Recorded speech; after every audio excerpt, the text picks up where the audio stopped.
আপনি কি প্রশ্নটো করেছে স্যার যে কৃষ্ণর জন্ম কেনেকে হয়েছিল এটা এই কৃষ্ণর জন্মটো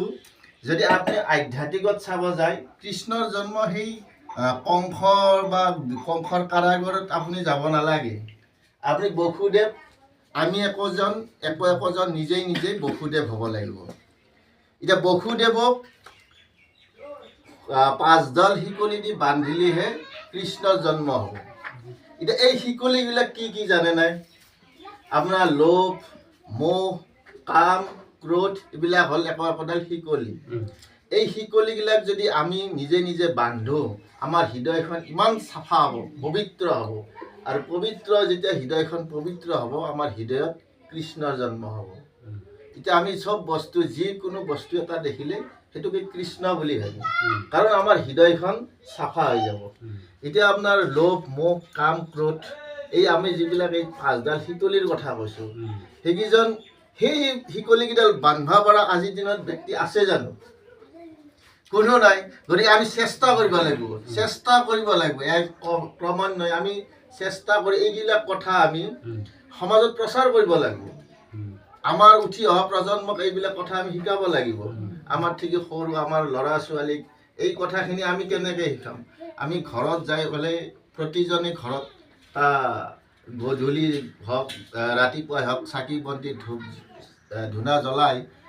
আমাৰ যিটো সংস্কাৰ অসমীয়া জাতি জীয়াই থকাৰ সংস্কাৰ সেই সংস্কাৰটো আমি শিকাব লাগে আজিকালি ল'ৰা ছোৱালীবিলাক ডনবস্ক স্কুলত পঢ়ায় ৰিডিয়েন্স স্কুলত পঢ়ায় তেওঁলোকে ঘৰৰ সংস্কাৰ নাজানে সংস্কাৰ কি বস্তু তেওঁলোকে নাজানে আৰু মাক দেউতাকে নিশিকায়ো আৰু ফলত তেওঁলোকে ডাঙৰ হৈ যায় সমাজত কেনেকৈ কথা ক'ব লাগে নাজানে